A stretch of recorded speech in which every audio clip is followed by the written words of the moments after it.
Crank up the volume and get ready for real-world bird hunting by listening to the Wingmen podcast by Eastman's. Now your host, Todd Helms. Talk about being on the X. Hey guys, Todd Helms here with another episode of the Wingmen podcast. And today I've got Ricky Hart on with me from Lucky Duck in Baldwin, Wisconsin. And without getting too far off in the weeds already, how you holding up, man? Hey, I'm just out here in Michigan, working from home as I typically do every day, and just fighting off this new COVID that I just got yesterday. So, outside of that, just getting through that, making sure that my family keeps their distance, and we get through this over the next couple of weeks. Nice. Yeah, well, I'm sorry about the Wisconsin thing. I know the company's in Baldwin, Wisconsin. Correct. Yeah. I wasn't aware you were in Michigan. Where are you in Michigan? Because I'm a Michigan boy too. So yeah, so I'm down in Sturgis, so St. Joe County, Michigan. Yeah, right there on the line of Indiana and Michigan, and it's my hometown. It's where I grew up, and I've been back here now for just over 2 years. Oh, good for you. Yeah, good for you. You guys have got down that far. You kind of get sucked into some of that. Some of those central flyway birds kind of make the swing a little bit once in a while. Every once in a while, nothing too crazy, but we do have some good honker shoots now and again. Right. Yeah, I had Sean Stahl on a podcast a little while ago, actually. I'm sorry. Yeah. Somebody has to talk to him, right? Yeah. Sean and I get along really well. We talk. Yeah. No, it's fun to talk to fellow Michiganders. I tell you what, it's I haven't lived there in over a decade now. I've been in Wyoming for a long time, but taking some of those, talking to Sean, it's like I'm sure he and I were across the road from each other at one point on different goose hunts, but I'm almost positive never actually met. And it's the same way with you.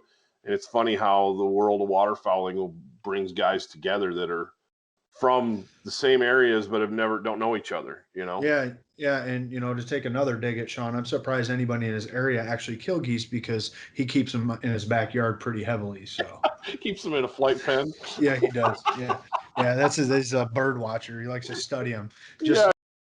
He can go out to the Central Flyway or Canada and smash on them. Yep, exactly. Oh, nobody went to Canada this year. But yeah, you said you just, before we hit the record button, we were catching up a little bit, and you said that you just contracted COVID, man. That sucks. Yeah, it's it does, and I really just have the same circle of friends. All I've been doing is working and hunting. I traveled the beginning of last month, one time for a sales meeting, but outside of that, everything's been virtual. So it's just kind of weird outside of just going to the store and seeing my same circle of friends. It happens, but every day before I got this, I was learning about somebody new, whether it was a friend or someone in my family that was getting it. So this second round is definitely a lot stronger than the first one, and you're hearing and seeing more people getting it. So just alone in my family in the last 2 weeks, there's been 5 people in my family alone. Holy smokes! But it's nobody that nobody in my family I've come in contact with, right? In over a month. So it's where they're getting it from is beyond me either. So it's just one of those things. Hopefully we get through it, find a resolution to it, so that we can go about our business and start acting normal again, because that's what we all need. No, I could not agree more. It affected everything that we had planned. Obviously, last spring, it started off with turkey hunts just going out the window left and right. Yeah. And, there goes that filmed hunt. There goes that one. And ended up just really cutting things back. And we weren't the only ones. It was a lot of people had the same things going on, and it's impacted everybody I've talked to. So, like, not being able to go to Canada, not being able to do, travel to this state or that state. And I don't know. I don't know about what you guys have got there in Michigan. I know obviously the whole country knows some of the drama that you guys have been through, but I know for us, it's definitely made us. We're hunting local. We're chasing local birds. We're not. We can scoot up and hunt into Montana, but It's like looking at Nebraska or looking at other places, North Dakota, Idaho, Colorado. It's kind of like, man, Yeah. I don't know. I don't know. Yeah, You bring it back to your office, you bring it back to your family, your place of work, and then yeah. I don't know, man. It's definitely changed the look of things, even right down to um, you're the sales manager for Lucky Duck, correct? Yep. Yep. Yeah, so you're not going to be at shows this winter. Yeah, it's been an interesting shift for sure, and I would say that while COVID has brought many negative things, just in whether it's in the restaurant business and other small businesses that gyms or whatever it may be, it's for the outdoor industry, and this isn't just relates to hunting; it relates to ATVs or camping. Being from Michigan, right where I'm at is where they make all the RVs and stuff. I mean, they were, Right. not just having supply chain issues, but they couldn't make them fast enough. People are just finding ways to do other things, to your point, in their local areas, whether it's going camping, boating and fishing and, buying side by sides or four wheelers and going on the trails and hunting in general. I mean, it's the first time that I can recall as a Michigan turkey hunter, and this was the first sign is that we have always this quota and we have a bunch of leftover turkey tags and you usually can buy one throughout any time of the season Right. for that general hunt. I mean, they were sold out the day after opening day, and that's the first time. And that was kind of like the warning shot coming. Like, all right, if this hangs out, like we're fixing to see some good sell through, and people are going to want to get back to hunting and stuff. And that's kind of what it's been. I mean, just on our general growth, which is good, but overall, just people just swallowing up product. It's been a race to just get more product here and in our hands. So I bet. it's a good thing in that aspect. But to your point, I sure do miss meeting with people, meeting with our customers, and meeting with the people that we're partners with, and things like that. So it's uh, but you got to take it with a grain of salt. We'll get through it sooner than later. Oh yeah, no, and I don't want to focus the whole podcast on Absolutely. COVID. We've got a lot of cool stuff No. to talk about, but it's the elephant in the room, and it has Yep. affected things. I agree with you. My wife and I were actually talking. I've got a kindergartner this year. It's our oldest is in kindergarten, Okay. and you know I've never had a kindergartner before. It's like she's you drop her off at the door, and they follow these protocols, this, that, and the other thing. Yep. And we're blessed that they're in school out here, Yep. Yep. but there's all this stuff that they've got to do, and I'm thinking, wow, that's a lot different. That looks a lot different than when I was in the schools and when I was teaching and this, that, and the other thing. So then I got thinking about it. I'm like, we got talking about pickup and drop off, and it's very controlled now. Yep. And I Yep. thought, man, I bet that's tightened up. I bet that process has tightened up for schools because of these things. And I think that there's going to be positives that come out of all this that make us rethink the way we do some of it.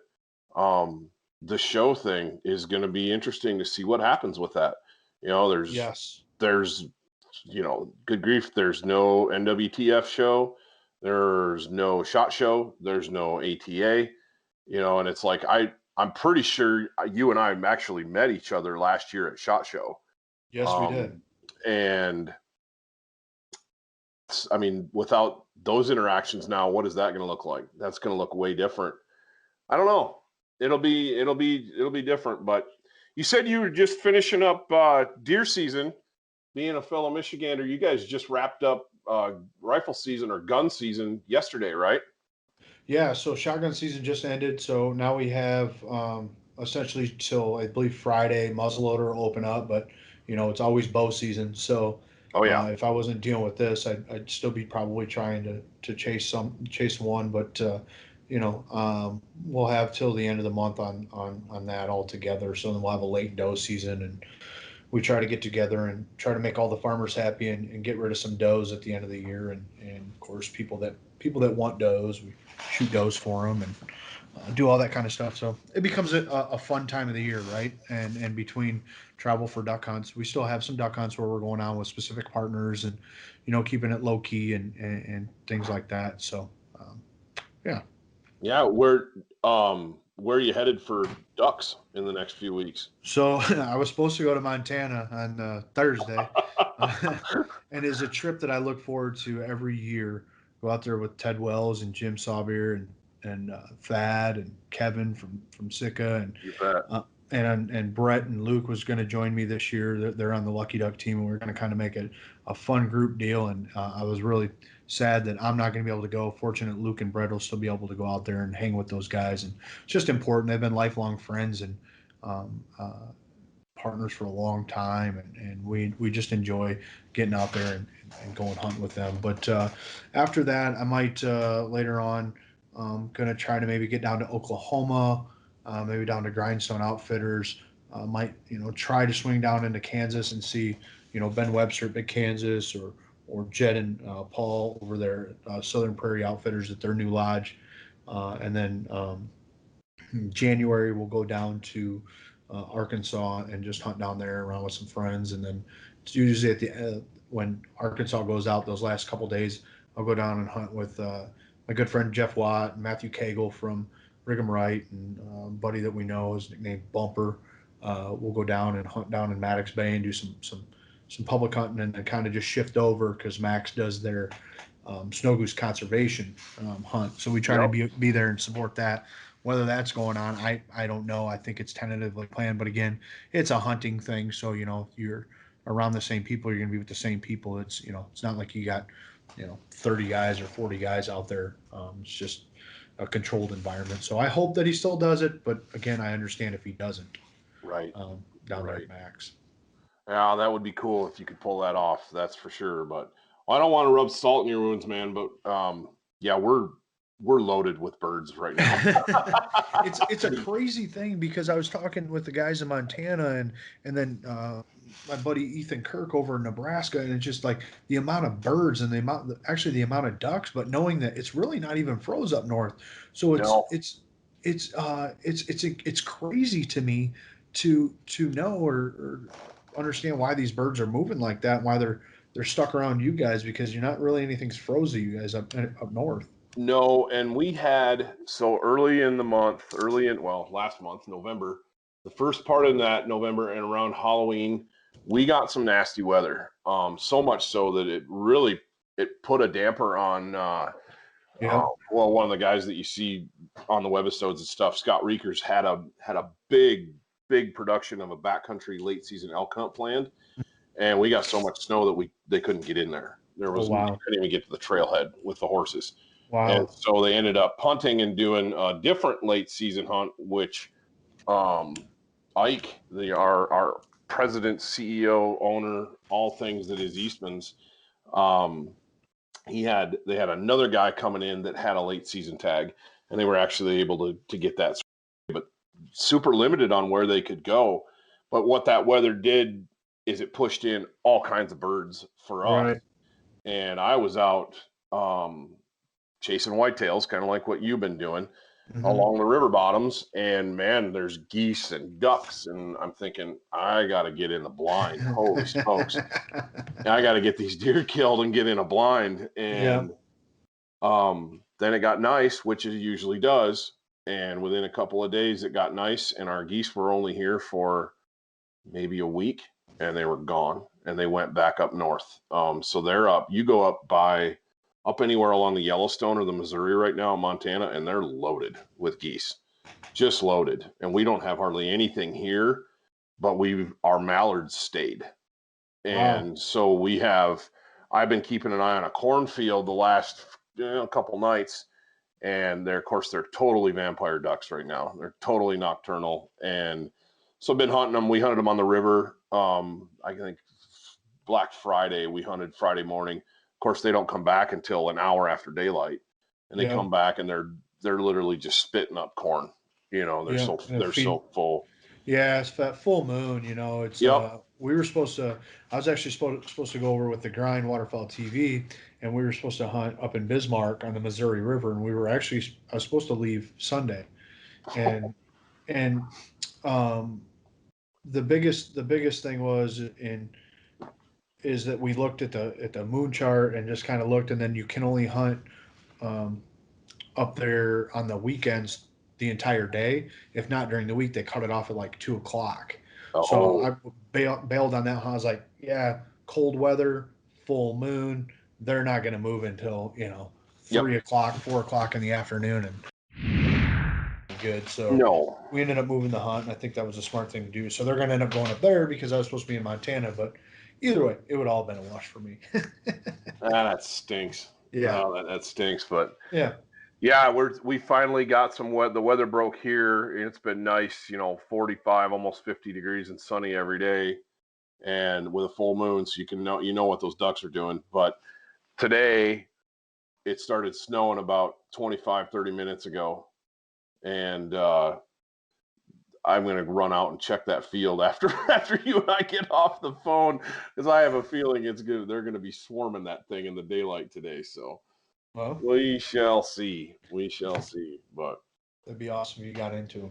yeah, I hope so. I hope so. But well, how did you get started with Lucky Duck, Ricky? Yeah, so I used to do some stuff with Dakota Decoy. I was their staff development manager for since about 2008. So I helped Bill out quite a bit, and that was in addition to just my normal job. It was kind of my way of trying to work my way into the industry. I love hunting. I love waterfowl hunting.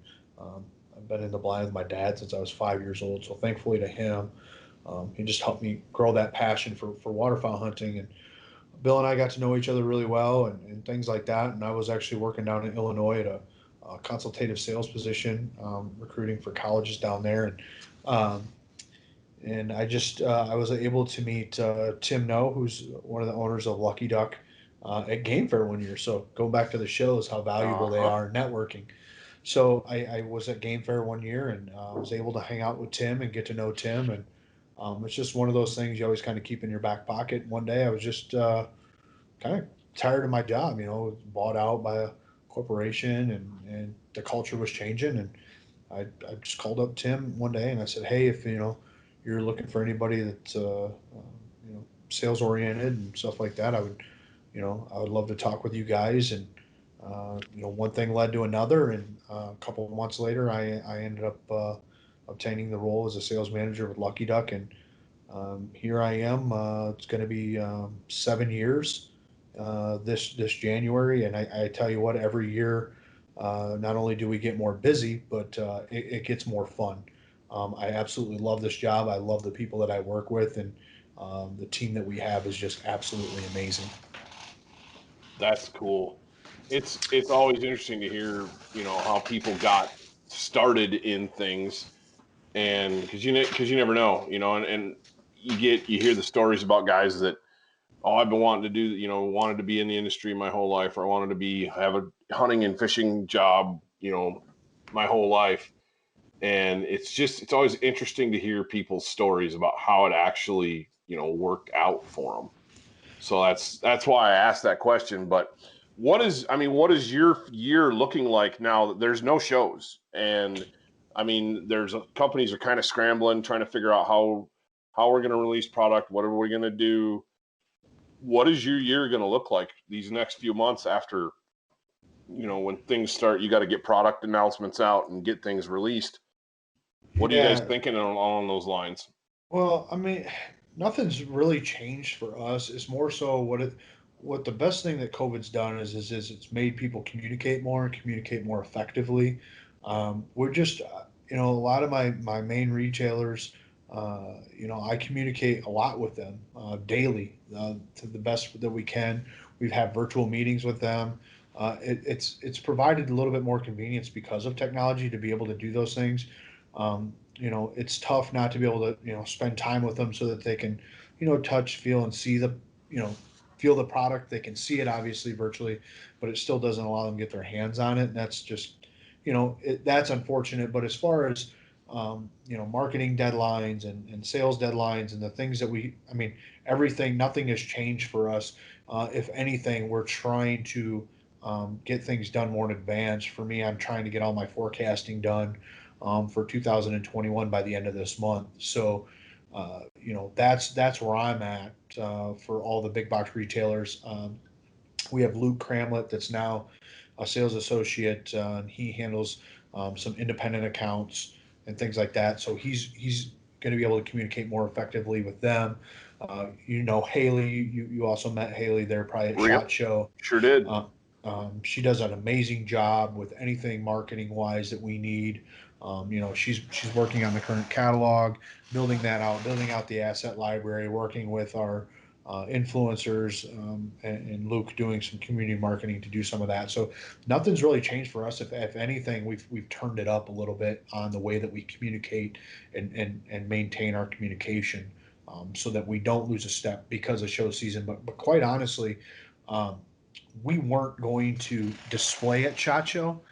because the everything that we've done, um, prior to, whether it's meeting with customers, with the way things are, uh, SHOT Show was more of a marketing thing, and it's good for people to see the products and things like that. But you've made about every relationship that you can, throughout that stuff. So I would have walked the show and met with you and sat down and Right. talked to you guys about maybe a plan, and talk to the guys over at Wildfowl, or whoever it may be, and meet with our normal partners and stuff like that. But for the buy group shows, that's a little tough. NBS and isn't going to have a show. Mid States is not going to have a show. They're doing a virtual show.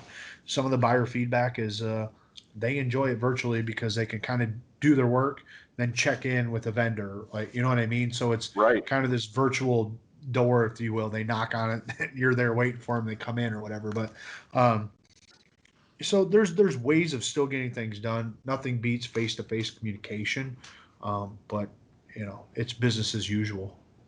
Yeah, no, it has to be. Otherwise, like you Yeah, said, you're going to fall behind, and somebody's going to beat you to the punch, yeah, and you've got to stay on top of it. So yeah, that's interesting. That it really is. It was. I know that's one of the things that we've been talking a lot about here around the office with all of our brands. Obviously Eastman's is huge, but Wingmen and our other podcasts, Eastman's Elevated, and yeah. the fly fishing one now, Flycast, and it's like, okay, what does this look like? Moving forward, and I think it looks like this. It looks like conversations, and it looks like virtual meetings or whatever to help everybody get on board and marketing plans done and things like that. I I do miss it's going to be one of those deals where, like you said, going back to the hunting thing, um, there's guys that have dropped out, um, not dropped out of hunting, but it's like, no, not, can't hunt It's with you, can't do this because of this, because, Yep. the different things. But as far as day in and day out, did our annual Black Friday morning duck hunt last weekend, and it was, the ducks still flew, they still decoyed, we still shot them, the dogs retrieved, it was Yep. like Yep. same old, same old. Yeah, you become a little less worried when you're outside and you're associating with people. I've heard one of our staff members, David Vaught, great guy, writes blogs for us. Um, he was talking about down in all the Missouri draws. You can't be in the same car together. They limit the draws, only two people per blind. So it's affected some of their hunting on the public side of things. It's Sure. a very very interesting story on how that's worked and just how the state's trying to control some of that, and it kind of stinks for them. But at least they're getting some opportunities to get out. But he said that the lines are larger than he's ever seen in previous years because everybody wants to go hunting, but yet there's restrictions. So, Sure. uh, Sure. you just try to do what you can to keep moving forward and have fun and make the most fun out of the situation that's in front of us. We said we weren't going to talk about COVID, but I everything know, surrounds I know. It's like our you whole can't lives. even. Our whole lives are revolving around it. It's a fear factor that everybody has going on from the times our kid walks into school and gets a thermometer stuck to their forehead and watching people walk around with masks on. So, I know it. it's just one thing that we gotta deal and adjust with, and that's a great thing about being outdoorsmen is that we have an opportunity to still do the same thing and take our kids hunting and get them outside, and because they're not going to get hurt because of that. Absolutely. Absolutely. Yeah. And you were talking about earlier about your turkey tags and stuff selling out. It's the exact same thing out here across the board. Even with things like cow elk tags. Usually, not in all the units, but usually you could, in years past, you could buy some of those tags over the counter in some of those areas that were left over after the draws were over. Man, this year they were all gone. There were no leftover tags. I'm out trying to fill a cow elk tag, and it's out of state plates galore during a Oh cow boy. season, and Yeah. I'm going, I mean, I can see spending that money and coming out here to shoot a bull, but holy smokes, usually it's like, okay, you see one or two, but the number of out of state plates, and I'm talking like Pennsylvania, there were guys from Wisconsin. I saw plates Wow. from Virginia, all over the place, and just people dying to get out and hunt. And I think ultimately that's going to be a good thing Yeah. for hunting, because it's going to bring those numbers that we've been lacking back up. And that's more money, more people buying Lucky Duck products, more Pittman Robertson money. Yeah. I think it'd be a good thing in the long run. But yeah, let's quit talking about COVID. What did your October look like? September and October, did you get to hunt quite a bit around home? Yeah, so September was really good. We had a really good early goose season. I have some buddies that I hunt around here with, and the grind because we weren't able to go to Canada. You always got to punch something up in September. Yep. So they Sean and Max, they ended up coming to my place, and we got with Don Collier. He lives about 30 miles from me. He's and Wally. Their owners at SOK North, and then Barton Yep. ended up coming up from Mississippi. So we all got together. We did 3 days of an early goose hunt here. We had a good time. We shot birds. It was a good time for us to get together. So we just kind of continued on shooting birds around here. And quite honestly, it's been a blessing because of less travel. Had the opportunity to hunt with my friends and my family more. One of the things that since we've gotten busier, I didn't get to hunt with my dad as much as I normally would in years before I started working for Lucky Duck. So him and I have been able to hunt a little bit more. I was able to get out with my nephew a lot. So I was very thankful in that aspect of it. To be able to get out there, but as far as like the duck situation here, it's bleak. There's birds just now moving in up north, and our duck season goes out this weekend. Right. We Right. do have that split, but I just, man, I wish that we could do it like everybody else or like most and open up, the first weekend when everybody wants to and still have that the same, but close for a week and then tack that week on at the end. You know what I mean? So, It's the same thing here, man. It's the same. I look at it and go, man, I wish we didn't run as late. Give us like 1 week, like maybe 2 weekends in the first split, and then tack that rest of that time on. yeah, but you guys get Don't open up. 75, don't you? Yeah, Yeah. but See, we only get 60. I know. And I take so 2 more weeks. yeah, at least I think we get You get 75. I'm pretty 75 sure or we do. 75 or 90. I know in was it Bozeman they get 90, don't they? Yeah, I think Montana gets. It's weird. Their No, we get we flyways get the cut. same. We get the same as Montana because their duck season is actually open. I don't think it opens as soon as ours does, Yeah. but they actually get like another week after we do. And Right. so we'll actually transition up there and hunt those last week of ducks up there, but it's the same. I'd rather see them take some of that time off the front end Yeah. and tack it on the back end, because it seems like every year around Christmas we get nasty weather and storms and we get Yeah. birds, and then we get a lull Yeah. Yeah. and nothing happens. Birds get stale. As soon as season closes and we're hunting late season honkers, we're covered up in ducks again. But And what are you going to do? You can't first change the world Fed's problems, mind. right? Right. Yeah. Yeah. Exactly. But Yeah. what? So you had a good early goose. Did you have any local ducks around? That was one of the things growing up in the UP. We always that opener was always great because we had all those local birds. Yeah, so our opener, we had a nice morning shoot. My dad, my nephew took the farmer out. He had brought a friend out, so it was nice because I had just gotten my dog, um, and I just gotten it back from the trainer.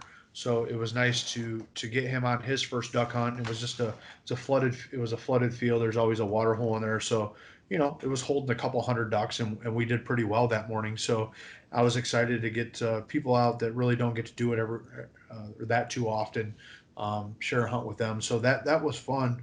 Outside of that, we've had a couple decent shoots, but around Thanksgiving we're usually into them, and there's just not a lot around. Mm. So, but hopefully here in the next week or so with this cold front that we're just now getting, it'll push some more ducks in. But again, it's been bleak on the duck side. There's plenty of geese around.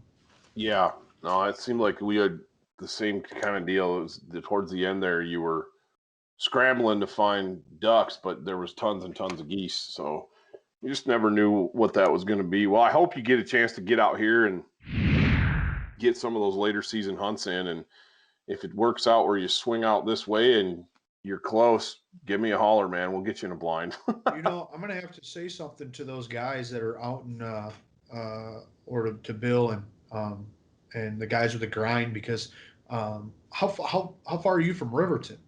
Oh, we're 2.5 hours, Okay, so because I think maybe you just did three. something with Brian from High Mountain too, right? They did an episode with Brian Okay. about a year. No, I guess it was a couple months before we did, and then we Okay. did it.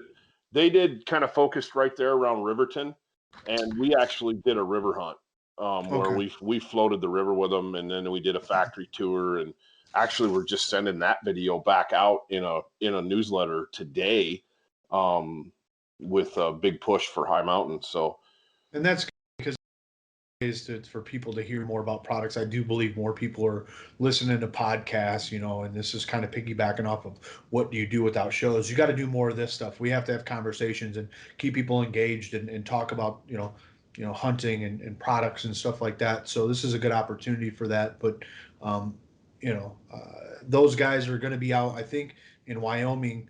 Um, I want to say like this month or maybe early January, and they're gonna nice. kind of do this tour, maybe hit up some people in Nebraska, and then they were gonna bounce over to the Riverton area. So I'll tell them to keep you in mind. And Yeah, we'd reach love out to. if the bird situation is different because I know how they can get in Riverton. They can get really good or they can get really thin. It's feast or famine down there, and that's what we ran into because we were going to do like a float hunt one day and then hunt fields with Brian the next day, and they just didn't have birds around Riverton. Right. So we just kind of hunted north of there on the river and did very well. But it was yeah, it's kind of feast or famine that way. But yeah, have them give us a call, and we'd Good. love to jump in a blind with them if we can. If it works out, that'd be cool. It's always Absolutely. fun to meet new hunters and or Yep. hunt with guys you don't know and get to know Yep. people. Yep. Exactly. Yeah, that's cool. That's very cool. But well, back to Lucky Duck. What without giving away a bunch of secrets, you guys came out with kind of the first waterproof spinner last year, Yeah. Yeah. and So and that had never been. I mean, that was new. It was like in the past, if your spinner fell in the water, you freaked out. It was mhm. like no, but now you guys kind of circumnavigated that. How are you going to top that? What do you guys got coming out? Believe it or not, we've got a pretty stout lineup coming in for 2021. And why I can't speak details before the Mm, pre-launch as much as I would love to. yep. We're looking at about 31 new products, and that's just some of that is SKU updates, but a majority of that is new products. So just trying to listen to what our customers are saying, update some older products to make them more user friendly, and do more things like what we've done with the waterproof HDI and that patented system, and just be take things to the next level. Because you're right, everybody always feared falling in the water or heavy snow or rain or whatever. So we came out with that premium decoy, and it's super user friendly. Um, but we're just going to keep trying to piggyback off of that. And I think that while most of what you and I will talk is waterfowl, the biggest growth, believe it or not, from Lucky Duck right now is our predator side. Um, You guys had said that actually last year at SHOT Show, it's and insane. I've been paying attention to that because we're a little tuned into that through the Eastman side Yeah. of things, and it's more big stuff. I mean, it's like lions and wolves, Yeah. stuff like that. Stuff that's a little harder to call. but Yeah. you can do it. You can do it. But I've been watching some of your stuff. Man, that raccoon video. That is like one of the coolest things I've ever seen. I tell you what, you ever get bored on a day and you feel like shooting something, and it doesn't matter the time of day, you turn on that raccoon stuff, and I did it right here at my house, and me and the neighbor just sat out there, and I was like, "You want to see something neat?" And he's like, "What's that?" And I was like, "Let's see if we can go call some raccoons out of the woods right here." I set that sucker out. Within 3 minutes, we had two of them trying to attack the call, and I think he and I just like in the matter of 5 minutes four of them. So it's fun, but you know, it, Rick Paulette, the Verminator, has been making sounds for us, Yep. and we put him on the calls, and he's the one that has worked with the calls. We came out with the this is again kind of relating to kind of changing products and updating older products to give people new ideas and make them more user friendly. But we came out with that call that has a first rotational bass on it, so you can control that speaker in the direction you want to portray that sound. So The revolution. and Rick and it's a Revolution and the Revolt. The Revolt is our number one seller. So we've been, believe it or not, we've been sold out of predator calls here for about the past month. It's not the best feeling to be sold out, but it's we've doubled sales as far as in some of this stuff already. So we got more callers coming in here in the next couple of weeks and getting stores filled up again. And it's been absolutely insane with the callers since July on a season that typically doesn't even start rolling until October. So it's just one of those things that to like the HDI and when you come out with a new product and you see the customers and how they receive it and just how it looks overall, we're doing really good on some of these newer products That and is, just keeping the line fresh. yeah, that is really cool. I'm glad to hear you guys are seeing some, growth or good growth in that sector. That raccoon video that guy was saying, I watched it and I sent it to the guy that sits next to me. Is Dan Picard. He's actually does our Beyond the Grid series, and he just literally last night finished up his big game season with a deer hunt, with an archery deer hunt. But he's always looking. He'll jump in the blind with us, and we'll hunt ducks and geese and stuff. And he helps us film and things like that. But he and I are always looking for something fun to do. Like after, say your flights slow down and your birds aren't doing what they need to do, and you Yep. still want to get out. I saw that video. I looked at him and I'm like, dude. I sent him the link. I was like, we are doing that. Yeah.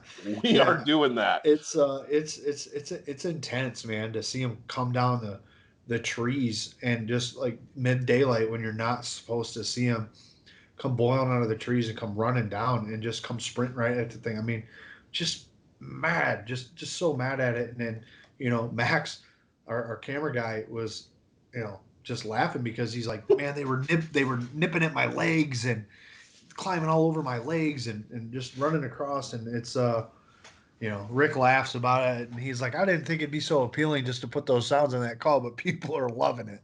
Dude, I took one look at that because we had talked. We actually had a landowner out here.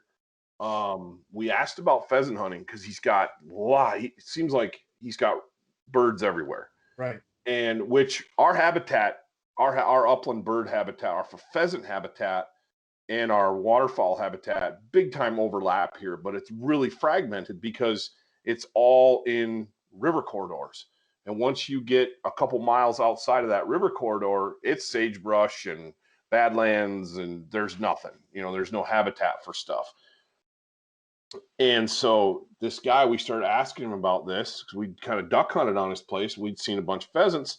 We thought, oh, let's ask. And he's like, no. My neighbor used to do predator control out here, and he goes, he died, and ever since he died, he's like, our raccoon numbers are just through the roof. And he's like, I've really noticed a drop off in my pheasant numbers. And I'm thinking, Yeah. you noticed a drop off? You got tons of birds. But he's Eggs. like, man, I could really use some help with these raccoons. If you guys know somebody that wants to control it. I watched that video. I was like, we're going back out there and we're gonna help that guy out. He's got like old barns on his property and stuff. And I'm thinking, this is just too good not to do. Yeah, it's you have to do it, and it's a way of you get one thing done for the farmer, and then they're happy, and then next thing you know, it leads to many other things. Right, right. Yeah, it's part of kind of scratch your back, you scratch my back, I'll scratch yours kind of thing, and Right. working, establishing and maintaining those landowner relationships too, because like I just said, 90% of what we do out here is based on private land. Yeah. That's where our birds are. We've got some public production areas, but not much. And Right. so it's private land. And if you're not taking care of those relationships, you're gonna have a place to hunt pretty quick. Yeah. Yeah. No, that's cool. That is really interesting. Yep. Well, I am Yeah, you definitely guys are gonna going to have to pick up do it. We'll one have of to those. get you a call. Yeah, I was just Yeah. saying that. Yeah. We'll chat when this is done, because that'd be something else to throw in the video mix too. That would be a lot of fun. Yep.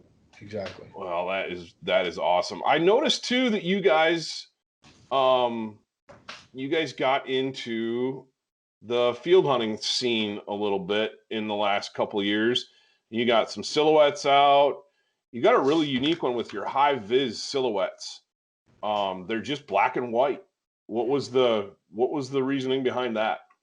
Old school, man. Sometimes, the thing about waterfowl, and I always say this, while we can improve and make products better, there, innovation is sure it can be updating a product and making it better or whatever. It's kind of, reinventing the wheels, if you will. But to me, innovation is it's really making something that changes the game, right? And just some of the things that we've done in waterfowls is that since the spinning wing decoy and what it actually did to ducks, I don't really think outside of maybe mud motors or whatever has made it as easy to kill ducks, right? Some of my friends call it a crutch, if you will. But the high vis series is just something that was old. Guys used to get the old real estate signs or get corrugated plast and make their own decoys. And we just wanted to put something out there because everybody's going back to silhouettes. There's more implementation going on in fields, making it harder for people to get into fields. So you can carry 5 dozen and get your numbers out pretty quick. And just something that's these are a great filler. You can see them from far away. I love the looks of them. They really pop, but just something different than what's already out there because there's so many printed silhouettes out there, and while some look different than the others, they're really just different poses, right? So we did that, and then we had another silhouette that was American made. That was more like a harder plastic and thicker, not as breakable as that corrugated stuff because the corrugated, when it gets cold, it would just break. So, we toyed around with that. We did some of the silhouettes. We made a bag. As far as the field hunting aspect goes, we've had the gear down blind for many years. A lot of snow goose hunters like to use that blind, and then one of the things that we're impressed with the most, and our customers is our new 2x4 blind. Yep. I was going to And ask you next about that. I had a similar, going back to Sean, I had a very similar conversation about the black and white stuff with Sean Yep. Stahl. And Yep. it's like you rotate through trends and eventually you get back to where you started with birds. It's like they see so much of one thing that you go way back to old school. Those birds have never seen that before. Yeah. And it's like, and it works again. It's kind of funny how that comes about. I figured that's what you were going to say, because it's kind of like guys have been painting bleach jugs and throwing decoy lines Yes. on them for for as long as bleach jugs have been around. Yep. And killing They birds still with do them. it. Yeah. They still do it. Go down to Real Foot. I mean, there's black jugs all over the place. Because what they do is when they sit in the water, they get the water tin on them, and they roll around and they got this different shine to them, and it makes them pop and looks like they're floating ducks or whatever. So there's a lot of people that are doing that in different areas just to give a different look or set themselves apart from everybody else. So it's it's I used them here, as fillers and things like that. Have intentions of using them, especially on some of these chisel plow fields when you get this, what rain snow mix, and Yep. you don't really want to go.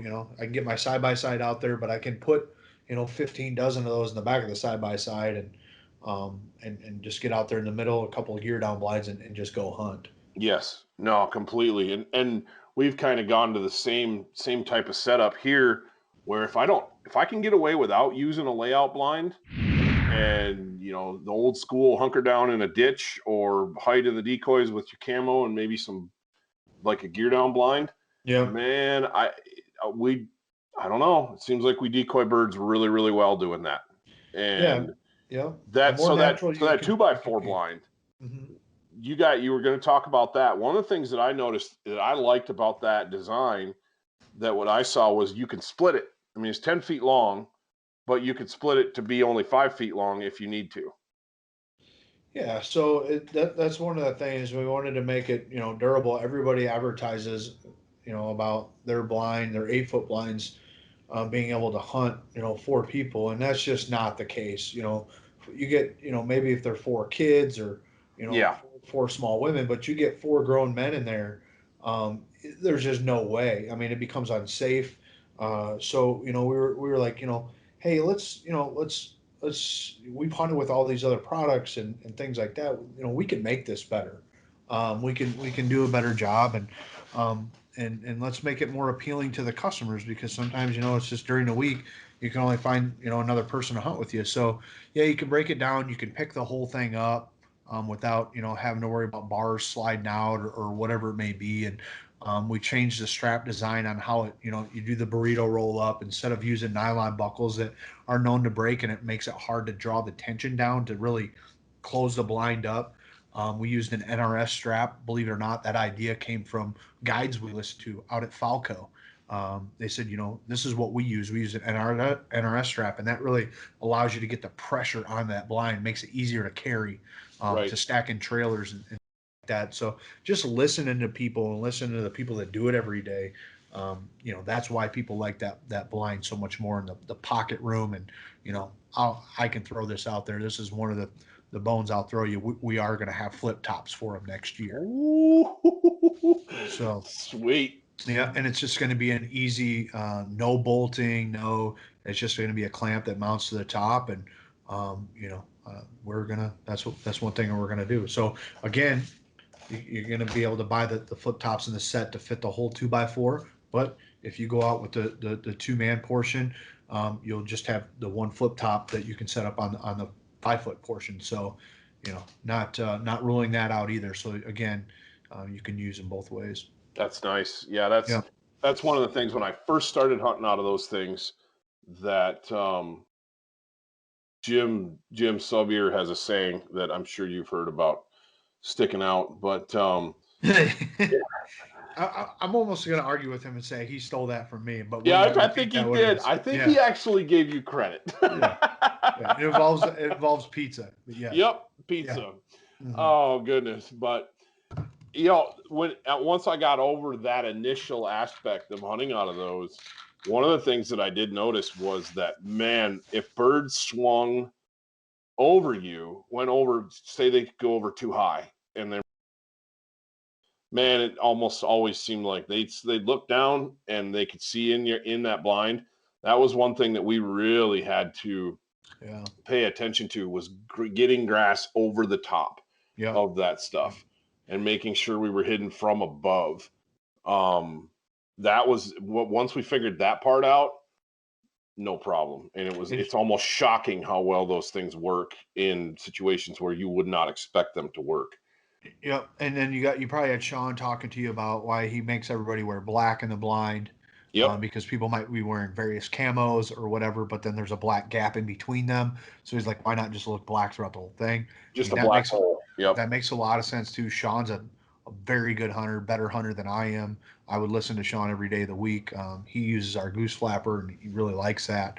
But to the point of the tops, I think it's not just important to the things that you talked about, but again, us listening to the hunter. I have a lot of friends that hunt, Chicago suburbs areas and things like that. There's a lot of birds that bounce around back and forth between these ponds, and there's fields in between.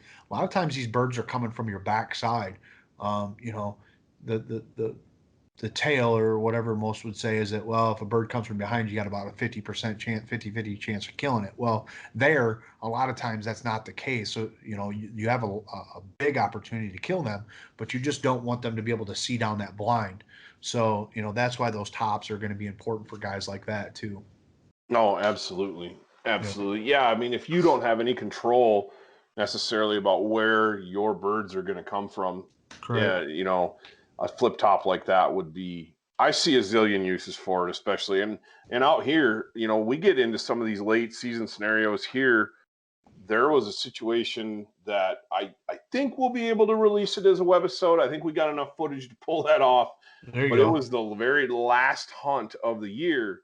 And one of the reasons that I really want to get it out on YouTube is that what we had to do to be successful to kill birds, we had our layout set up around a pivot Yep. base.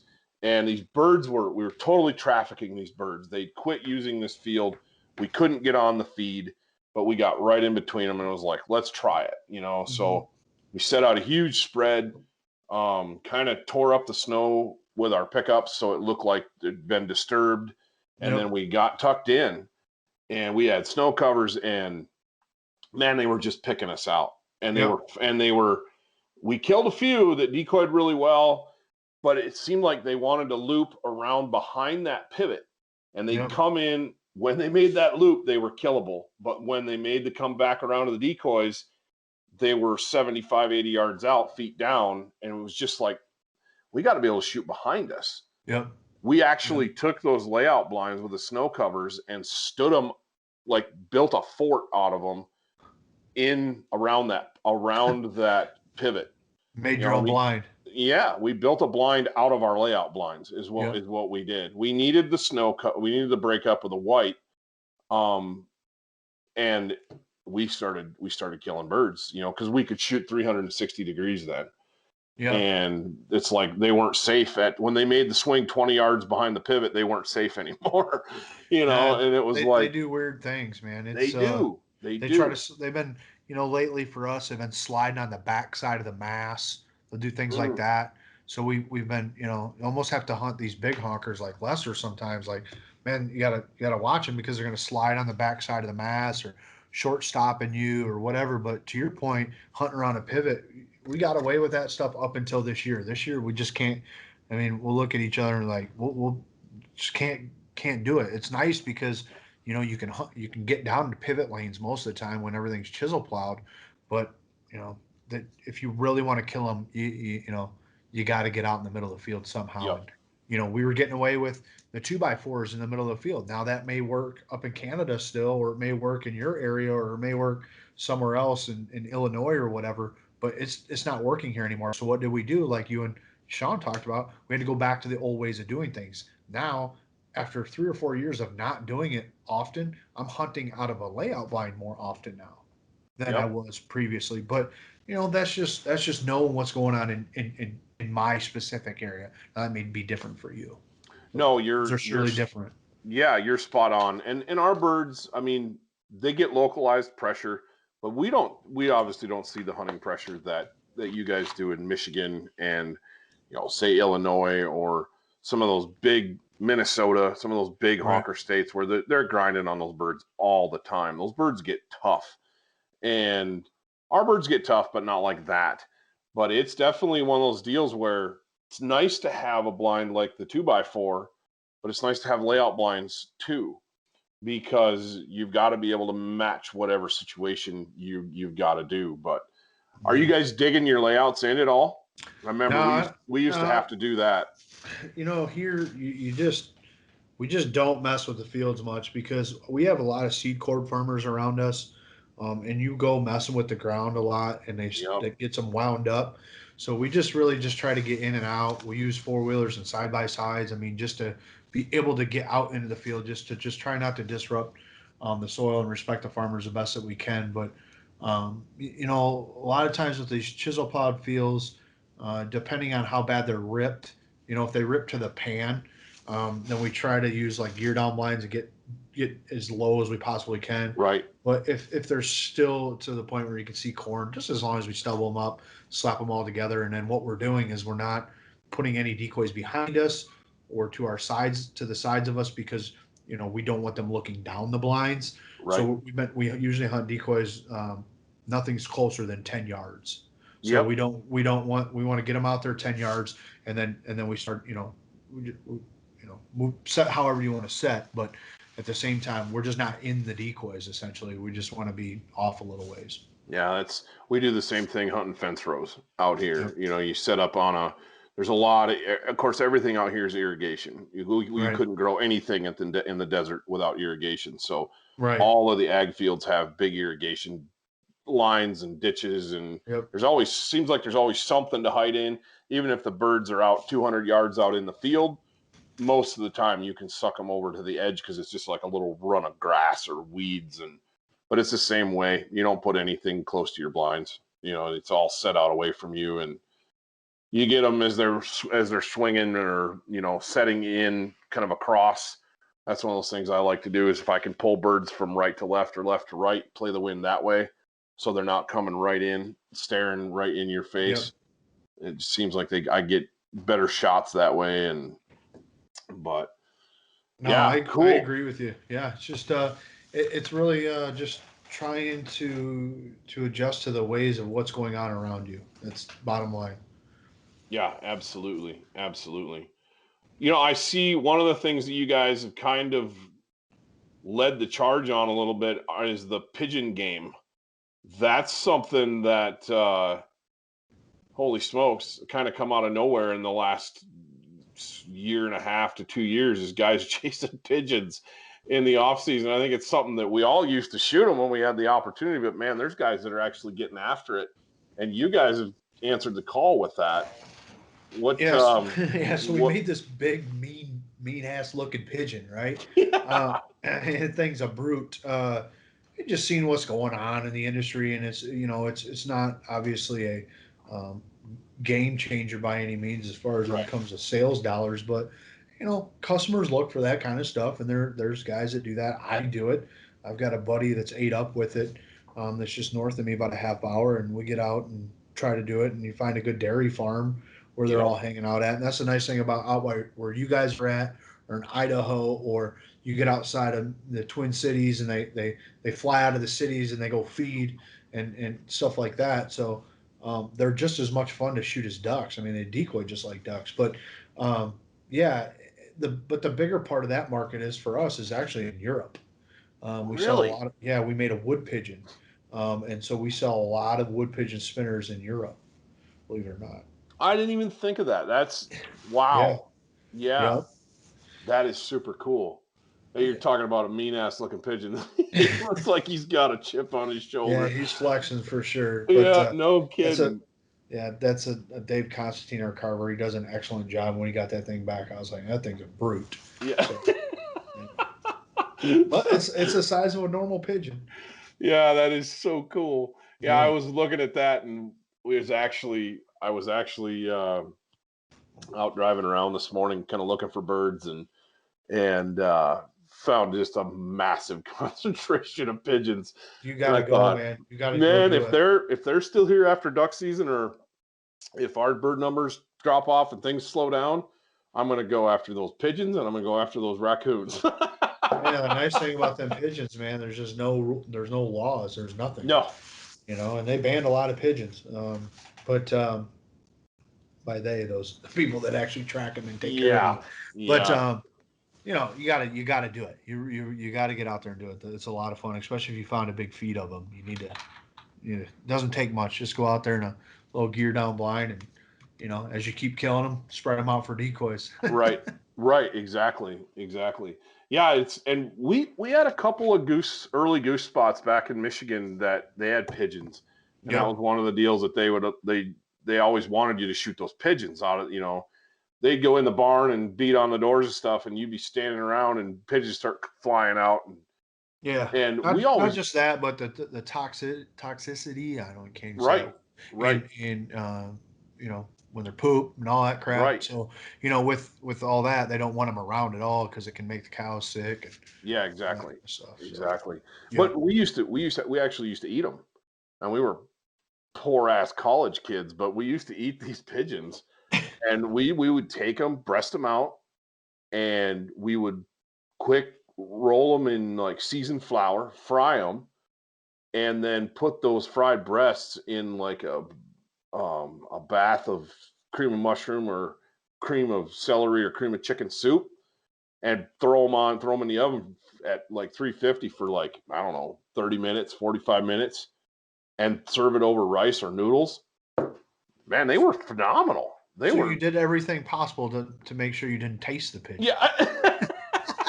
Like I said, college kids, man. That was a long time ago, the old Yeah. Northern Michigan University days. When you said but, college, I was actually shocked you said rice. I figured you would have went with ramen noodles instead. there might have been some of that. There might have been some of that, but I've had my fair share.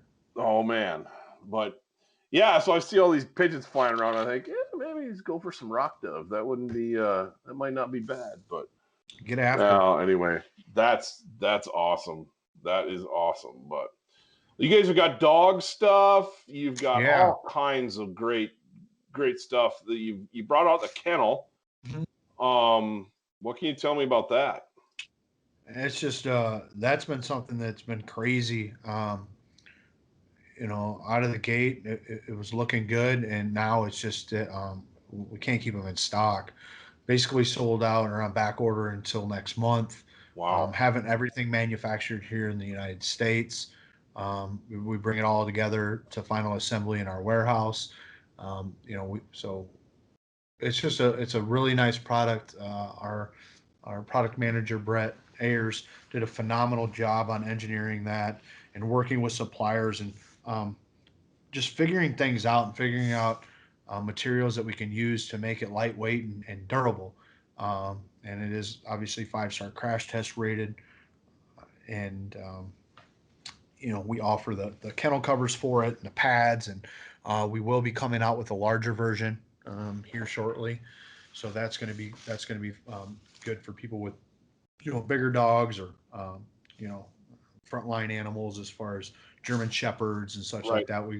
The large has been the next request that we get, but internally for our intermediate, it's bigger than most intermediate kennels that are already on the market right now, and it's hard for people to see that because of the exterior dimensions. But it's a great kennel. There's no bolting. There's no you know bolt-on applications. All you got to do is just when you get the kennels, put the feet on it. That's just a Phillips head, and it takes about 2 minutes to do all four of those. And it's just a great kennel. We just had a guy send us a message the other day. He's a waterfowl hunter down from around. He's probably hunting in Arkansas, but he's around the Alabama area, and he messaged us and thanked us for making a great product. He had gotten T-boned on the same side that the kennel was on in the back of his pickup truck. Of course, he had it strapped in, which is the most important thing. He had it strapped in, but I mean, it T-boned him so bad it totaled his truck, broke his drive shaft in half. Oh man. And his dog Waylon came right out wagging his tail. It happened to the kennel, nothing, no tie downs pulled out of it. So those are success stories. You don't want to hear them, but you're glad to hear that people did the right thing. So many people don't understand that the safest place for your dog, and everybody wants them riding shotgun. I love my dog. I love petting them. These 10, 12-hour trips you go down the road, and you just wish that they would be comfortable in the front seat with you. But it is honestly the worst place for them to ride. The Yep. best place for them to be is in that kennel, and a Yep. kennel that fits them. So, that's something that's important to us. But we are going to come out with a new comfort pad for the kennel, and then a fan as well. Nice. We really like the fan a lot. It's going to have a lithium-ion battery and a charger and things like that, and the ability to probably what we're thinking is accessorize it so guys can hook it into their trailer light hookup, and so that charger will still run um, at any given time, or they'll be able to charge that battery up. So Nice. yeah, yep, Nice. Yeah, I think you're right. You know, it's like my dog won't ride in the front seat. He hates it.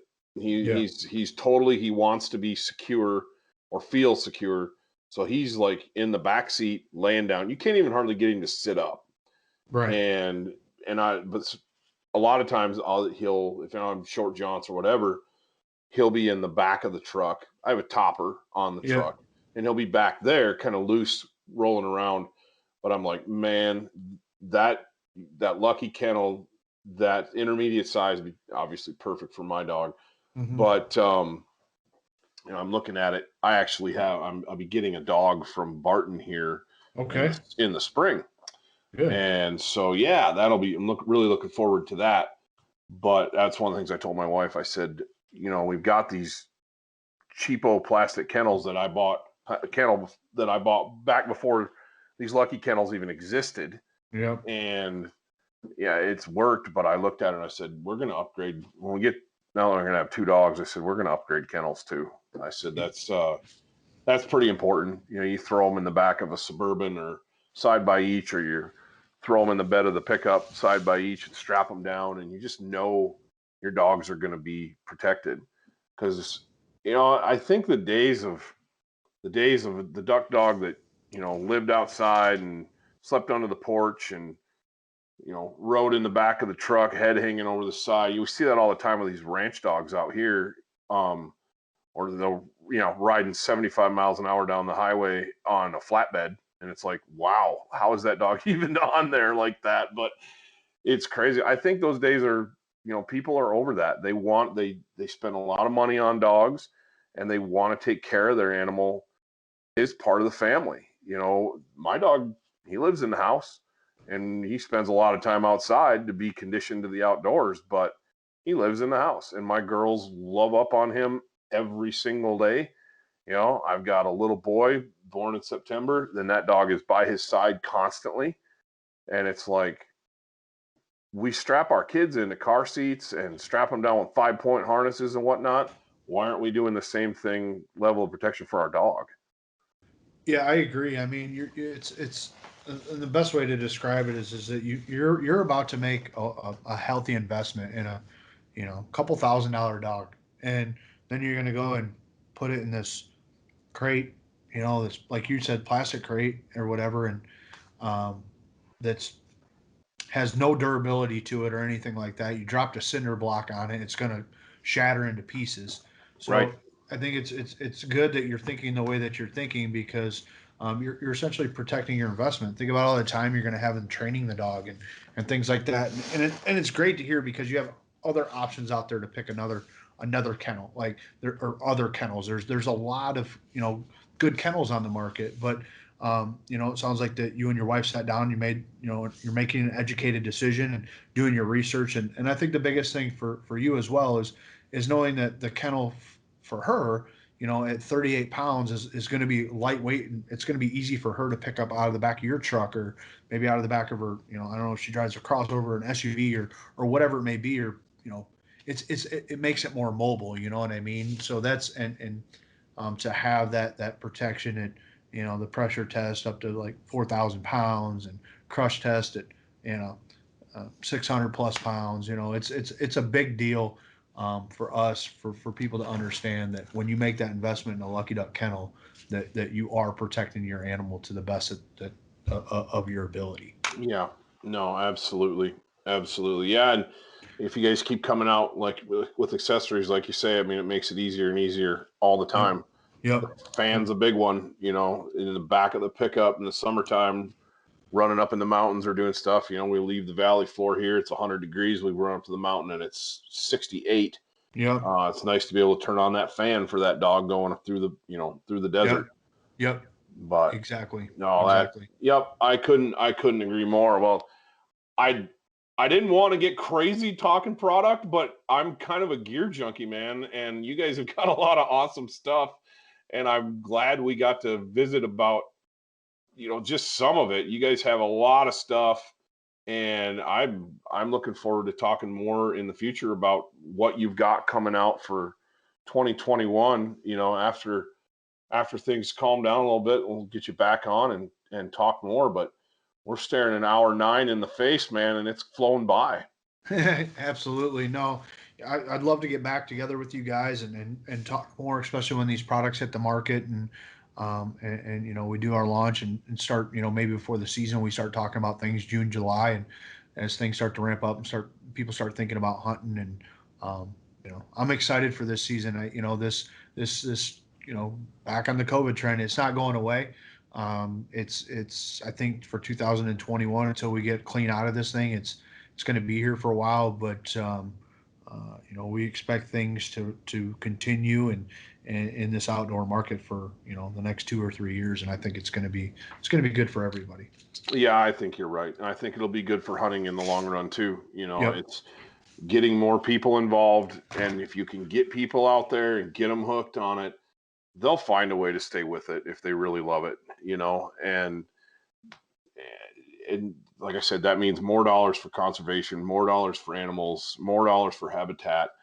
I do think it's it's one of those things that we've got. You're talking about the RV thing earlier, and we saw a ton of that this summer, obviously, but people didn't leave. I mean, I think if the new census comes out, you're going to see Wyoming is going to jump up. I don't know how big, but man, people are buying houses and it was unreal. It was unreal. And of course, we're I don't know, as the crow flies, we're right next to Yellowstone. And so we get a huge influx of tourists all summer long anyway. Yep. But we're a quiet little farm town, kind of out of the way. And man, we saw people, all kinds of license plates, and they stayed. And people are buying property and buying houses, and it's like, whoa. If that can cross over into the hunting market, yeah, I think it'll be a good thing. Yeah, that Absolutely. national park stuff is nuts right now. I mean, I don't know if you know Steve McGrath. He lives over in Utah. He's marketing manager for Camp Chef. He's been a good friend of mine for many years, and he and I talk, and he said he doesn't even think about going to the national parks, or like when all that was going. It was just bananas. It was just insane because people were traveling and camping and hiking and just trying to get outside. I mean, in Canada, I talked to my Cabela's buyer in Canada and Bass Pro. He's like, we can't get our hands on any more bicycles, you know. Really? So, I mean, I'm excited for it. It's good that people are getting outside. So it's the COVID thing is a sucks for some, but it's a blessing in disguise for others. People are having to hang out with their families more and do more things with it.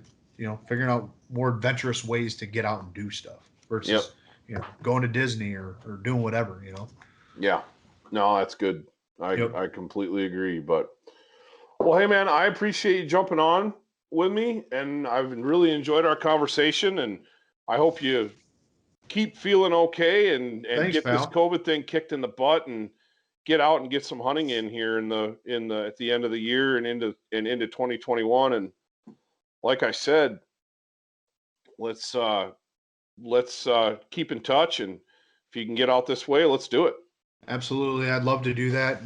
Wyoming is a bucket list. I'd love to get out there and do some more stuff other than just drive through there to get to Scottsbluff, Nebraska. Yep. I want to get out there and like I said, it's always great getting out to the west. So thanks again. I really appreciate it. I know it took us some time to finally get together. I'm thankful for everything. Thankful for everything that you guys have done and Lucky Duck, of course. So I just appreciate the time and look forward to future conversations.